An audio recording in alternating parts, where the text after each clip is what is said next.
Hey y'all, welcome back to Spirit of the Outdoors. I have got a tree over here on a friend of mine's property that fell back in the spring actually. And I drive by here every day. Well, every time I leave the house, I come this way.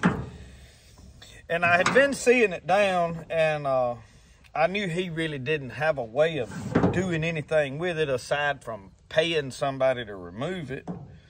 And I'm like, well, I need firewood. I can probably do us both a favor. So I just messaged him, and he said, yes, you can. He said, I didn't know what I was going to do with that tree.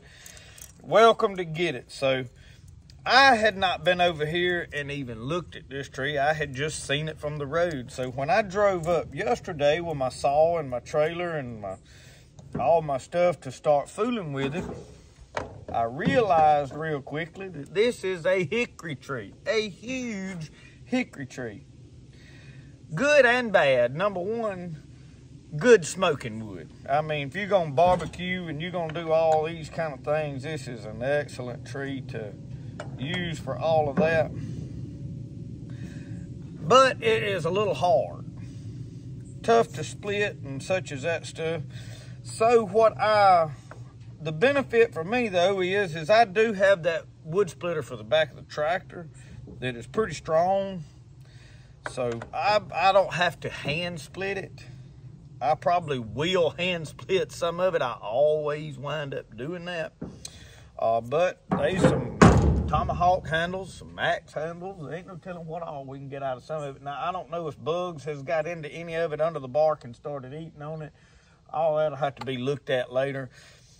But I'm fixing to get started sawing up. So I had started yesterday, and I jumped a chain off my little old saw here. I like this little light Husqvarna. This is a homeowner grade saw.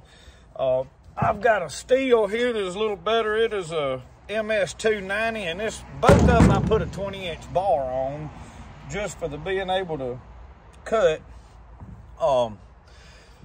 So hang with us. I'm gonna cut. I did see y'all where there's been some oyster mushrooms growing on the side of this tree. They're all done past eating and all.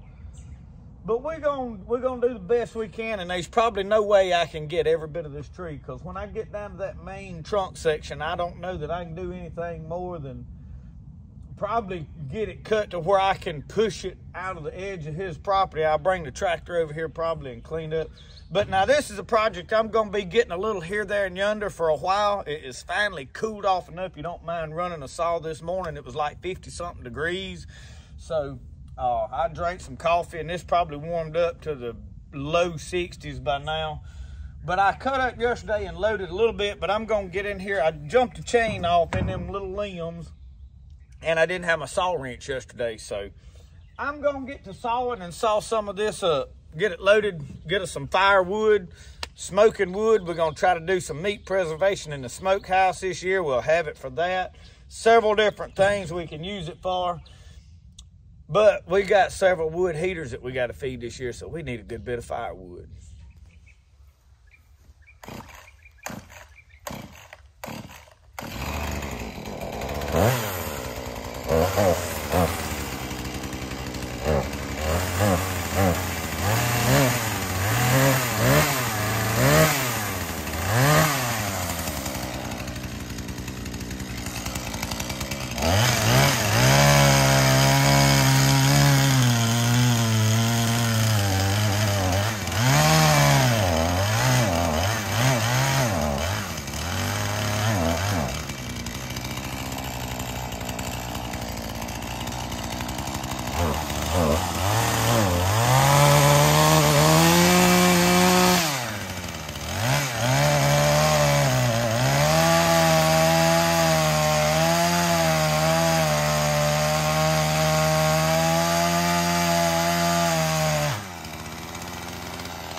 It ain't got no gas in it.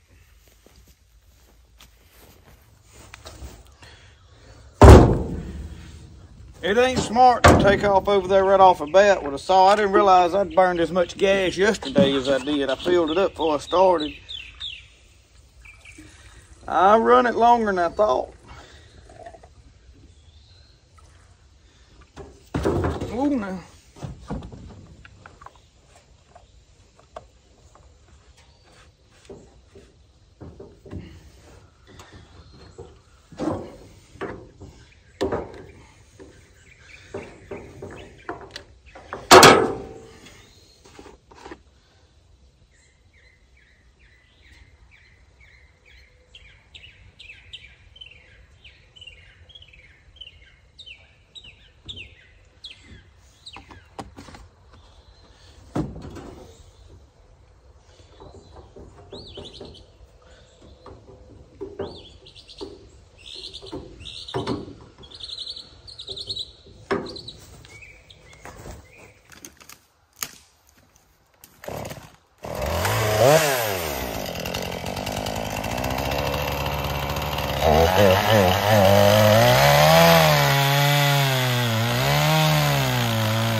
Well, I got a shoe full of sawdust.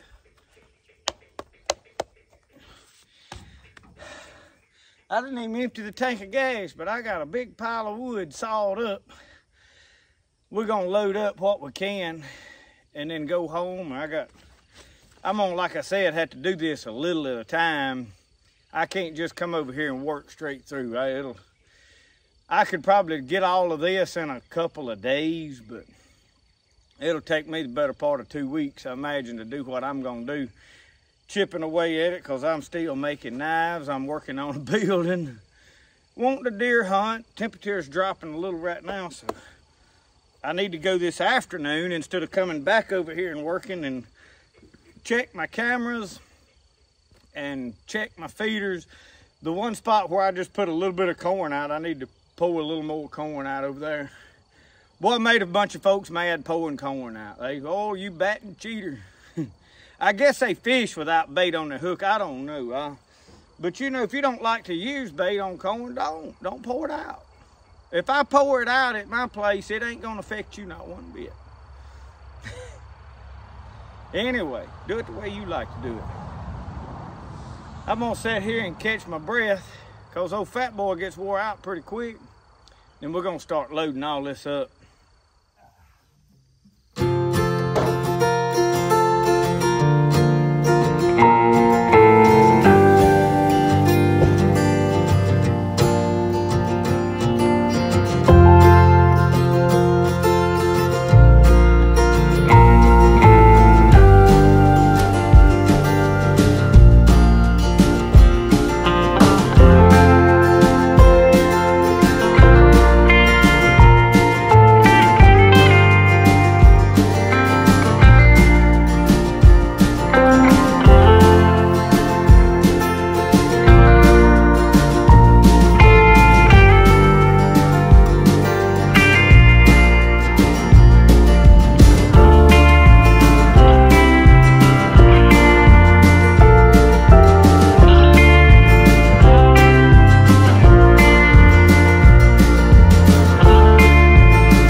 About a half load, and I really don't need to overload this trailer. Axle will take it, but my fenders are too close to my tires. I gotta cut them off and redo them. And I need to go and do something else. I need to get this unloaded at some point today, so I've got enough for right now. I've got loaded up what I sawed up. We're gonna go home and come back, and over the course of the next couple of weeks, we're gonna work on this and see about getting it cleaned up for these folks and get us plenty of wood. And I don't know what all I'll do with all this. There's a lot of good wood there. And I don't know about getting that trunk I make and get a saw in there to where I can cut that up in pieces. We'll just have to see. But anyway, thank y'all for watching Spirit of the Outdoors. Remember, the best way to do things is the way you like to do it. We'll see y'all. Y'all have a good one.